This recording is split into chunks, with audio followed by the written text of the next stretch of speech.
अगर मैं आपसे कहूं कि बिहार में नहीं रहे नीतीश, जनता रो रो कर अब पागल हो चुकी है और कह रही है कि नीतीश आप आ जाइए, आप आ जाइए, कहीं मत जाइए। क्योंकि नीतीश कुमार अब कह रहे हैं कि हम सीएम की पदवी छोड़ रहे हैं, हम राज्यसभा ज्वाइन करना चाहते हैं, सीएम की पदवी छोड़ना चाहते हैं। लेकिन सवाल ये खड़ा होता है ना कि यार वो बंदा जो 20 साल से बिहार का सीएम है, उसके मन में ऐसा क्या आ गया कि यार उसे सीएम की पदवी छोड़ना पड़ा। ऐसे कौन से कारण हो सकते हैं जिसकी वजह से आपके नीतीश कुमार सीएम की पदवी छोड़ रहे हैं। जनता पूछ रही है और कह रही है जनता कि आप क्यों छोड़ रहे हो। कई जगह पोस्टर लगाए जा रहे हैं कि नीतीश अपने किए गए विचारों पर एक बार और विचार करिए। लेकिन नीतीश कहां सुनने वाले हैं। नीतीश तो डायरेक्ट अपनी पूरी मीटिंग बैठा रहे हैं, जेडीयू की मीटिंग, उसके बाद बीजेपी की मीटिंग, पूरी एनडीए की मीटिंग, और उसके बाद अब डिसाइड भी होने वाला है कि नया मुख्यमंत्री कौन बनेगा। अरे भाई साहब, अभी नीतीश कुमार को जीते हुए ठीक से 4 महीने भी नहीं हुए थे। इन्हीं 4 महीने के अंदर सत्ता परिवर्तन वापस से होने लगा।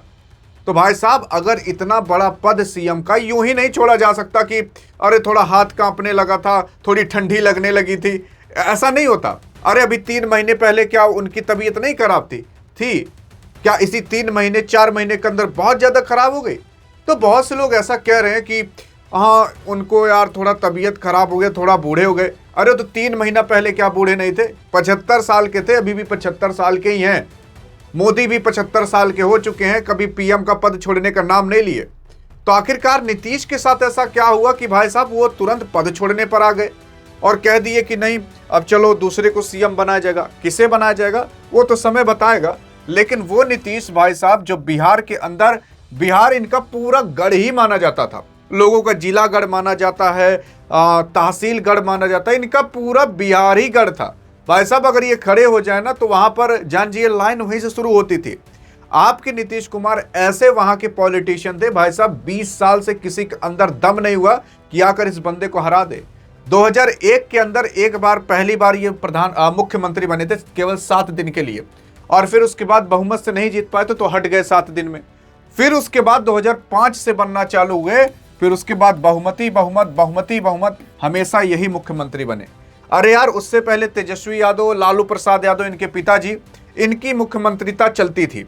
लेकिन उसके बाद भाई साहब जब नीतीश कुमार आए, जब गुंडा राज खत्म किए, तब से नीतीश नीतीश नीतीश ही चलते हैं।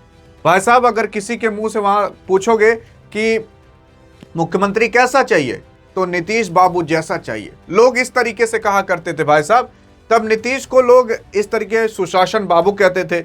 लेकिन नीतीश को लोग एक नाम से और जानते थे, पलटू राम से, कि हमेशा पलट जाते थे। कभी ये तेजस्वी के साथ चले जाते थे तो कभी मोदी के साथ चले जाते थे। इनको केवल पद चाहिए था, चाहे जिस पार्टी के साथ जाना पड़े, चाहे जिस पार्टी को छोड़ना पड़े। ये बात भी सही है। तो वो बंदा जो केवल पद पाने के लिए इतना सारा खेला खेल सकता है, वो इतने आसानी से तो पद को छोड़ नहीं सकता। इसके बारे में भी चर्चा करेंगे गहराई से। यार देखो, आपके नीतीश कुमार भाई साहब इमरजेंसी कंडीशन में छोड़ देते हैं और कहते हैं कि अब हम नहीं रहेंगे, हमारा मन नहीं कर रहा। अरे मन नहीं कर रहा?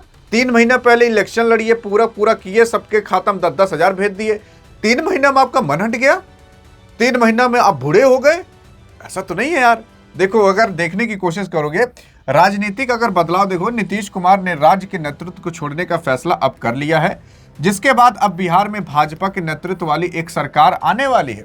यानी कि बीजेपी की क्या पता संभावना जताई जा रही है कि उनकी कोई सरकार बनेगी। समझ आ रहा है ना कुछ?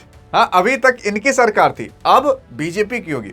फिर उसके बाद राज्यसभा का निर्णय या संसद के उच्च सदन राज्यसभा में जाने की योजना बना रहे हैं, जो उनके लंबे राजनीतिक करियर का एक बड़ा बदलाव होगा। अब ये राज्यसभा में चले जाएंगे, इसका मतलब ये सीएम नहीं रहेंगे। उसके बाद और भी कई हालिया अगर आप कार्य देखोगे तो हालिया कार्य में इन्होंने काफी कुछ कहा भी था। काफी नौकरियां देने को कही थी, लोगों के खाते में 1-1 हजार रुपए भेजने को और कहे थे। अब वो सब कौन करेगा? वो सब हट गया। इसका मतलब जब यही सीएम नहीं रहे, कोई दूसरा सीएम हो जाएगा। और अब तो ये भी कहा जा रहा है कि पहले बिहार में यार 2-2 डिप्टी सीएम रहते थे, अब केवल 1 डिप्टी सीएम रहेगा जब नया कोई मुख्यमंत्री बनेगा। और कहा जा रहा है कि क्या पता नीतीश कुमार के बेटे को बना दिया जाए, वो क्या पता सम्राट चौधरी को बना दिया जाए। अब किसको बनाया जाएगा, किसको नहीं बनाया जाएगा, वो तो समय बताएगा। लेकिन अगर ये चीज ध्यान दोगे तो आपको समझ में आ जाएगी। एनडीए जो कि 202 सीटें पाई थी, एनडीए के अंदर भाजपा, जेडीयू और लोजपा आर, तो ये सारी पार्टियां थी जो कि मिलकर एक अलायंस बनाती थी, गठबंधन बनाती थी बिहार के अंदर, जो इलेक्शन को लड़ती थी। अब यहाँ पर 202 सीटें आपकी पूरी की पूरी एनडीए पाई थी, मतलब भाजपा को मिला लो, जेडीयू को मिला दो, लाजपा को मिला दो, हम को मिला दो और रालोमी को मिला दो। तो ये पार्टियां जो थी वो लोग इतना सीटें पाई थी, लेकिन इसमें सबसे ज्यादा सीटें बीजेपी पाई थी, भाजपा। ये पूरा का पूरा मिलाकर है 202 सीटें, और अगर सिंगल सिंगल करके देखोगे तो बीजेपी तब भी सबसे ज्यादा पाई थी, जेडीयू से ज्यादा। यहां महागठबंधन की बात करें, वही तेजस्वी यादव वाली 35 सीटें पाई थी, जो कि बहुत कम सीटें पाई थी। हाँ, मतलब पहले यार ऐसा नहीं हुआ करता था, ये तो अभी हो गया। फिर भाजपा की अगर आप अकेले देखोगे तो 89 सीटें पाए थे। जेडीयू के अगर अकेले देखो तो 85 पाए थे। जेडीयू किसकी है? नीतीश कुमार वाली है। भाजपा किसकी है? मोदी शाह वाली है, अमित शाह वाली। तो अब सिंपल सी बात है, भले अलायंस, भले ही एनडीए सबसे ज्यादा पाई हो, लेकिन उसमें भी बीजेपी सबसे ज्यादा पाए थे, यानी कि बीजेपी का कोई सीएम बनना चाहिए था, लेकिन जेडीयू का बना दिया। जानते हो क्यों? क्योंकि यहां पर बीजेपी इसलिए जीत पाई क्योंकि यहां पर नीतीश के चेहरे पर लोग जाकर एनडीए पर वोट डाल कर आए थे कि चल भैया, चाहे बीजेपी पर डाल दिया जाए, चाहे जेडीयू पर डाल दिया जाएगा तो एनडीए के अंदर ही, क्योंकि ये आपके मोदी के साथ आ चुके थे।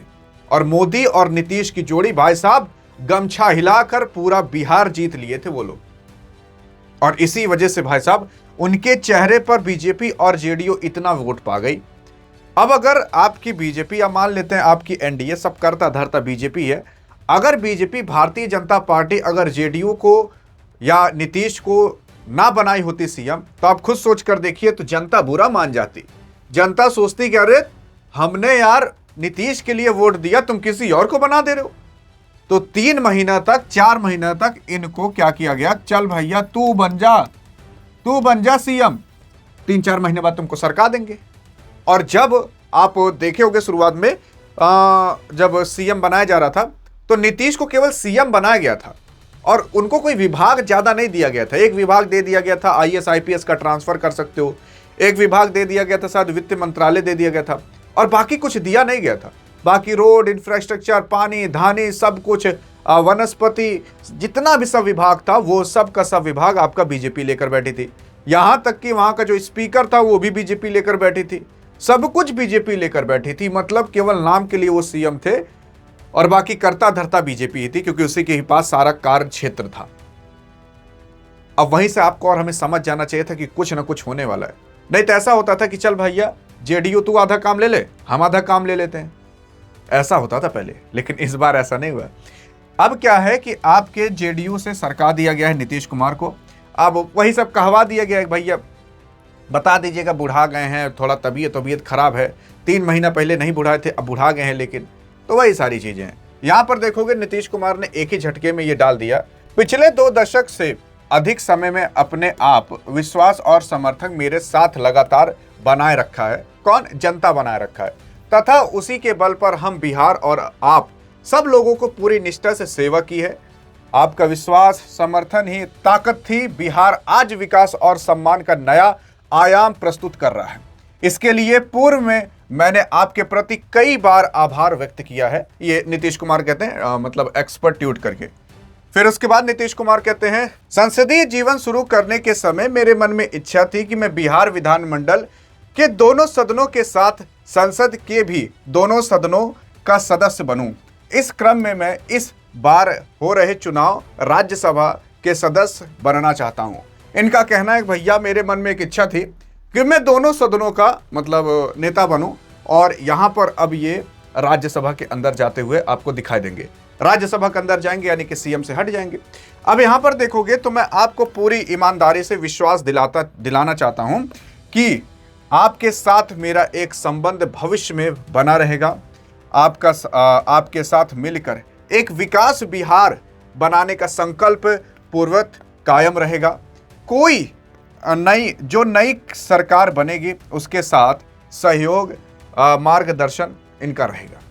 अब भैया यहाँ पर ये कहना चाहते हैं कि मेरे मन में एक इच्छा थी कि मैं दोनों सदनों का बनूं, और फिर उसके बाद इसलिए मैं इसको छोड़ रहा हूं और मैं राज्य में जा रहा हूं। अरे भैया, अगर आपके मन में थी ही ऐसी इच्छा तो पहले क्यों नहीं चले गए? अभी आपके मन में ख्याल आ रहा है, या फिर इलेक्शन जिताने के बाद क्यों गए, आपके मन में अब ख्याल आ रहा है। तो ये सारी चीजें मतलब सोचने विचारने की जरूरत है। जनता को हमेशा पागल बना लो तो जनता इतनी पागल नहीं है कि आप पागल बना लो। ये कुछ ना कुछ बहुत बड़ा उलटफेर हो रहा है। ये उलटफेर आपको कुछ समय बाद पता चलेगा। आपको आज मेरी बातें गलत लग सकती हैं, लेकिन आज से आने वाले 4 दिन बाद यहीं पर लिख कर रख लीजिए, गलत नहीं लगेंगे। क्योंकि कई सारी ऐसी चीजें हमने आपको बताई जो आज हो रही हैं, जो आपको हमने 4 महीने पहले बता दी थी। आज आप विश्वास करते हो, आज कहते हो काफी लोग कि हाँ यार डियर गुरु आपने सही बताया था, वैसा ही हो रहा है। यहां पर भी कुछ बड़ा खेला होने वाला है, और इस बड़े खेला का सबसे बड़ा मेन जिम्मेदार है कि जो अभी वेस्ट बंगाल के अंदर इलेक्शन होने वाला है। यहां पर भी अगर बिहार का इन्फ्लुएंस रहेगा, आप सोच कर देखिए, यूपी में भी बीजेपी, बिहार में भी बीजेपी, और अगर उधर वेस्ट बंगाल में भी बीजेपी आ जाए तो कैसा होगा।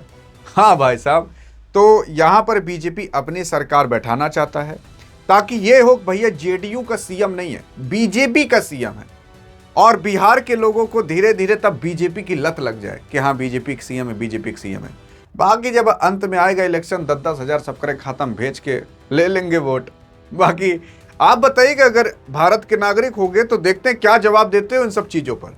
बाकी अधिक जानकारी चाहिए तो डिस्क्रिप्शन में व्हाट्सएप चैनल का लिंक है, और अधिक जानकारी चाहिए तो इस वीडियो में मिलते हैं। तब तक के लिए जय हिंद, जय भारत।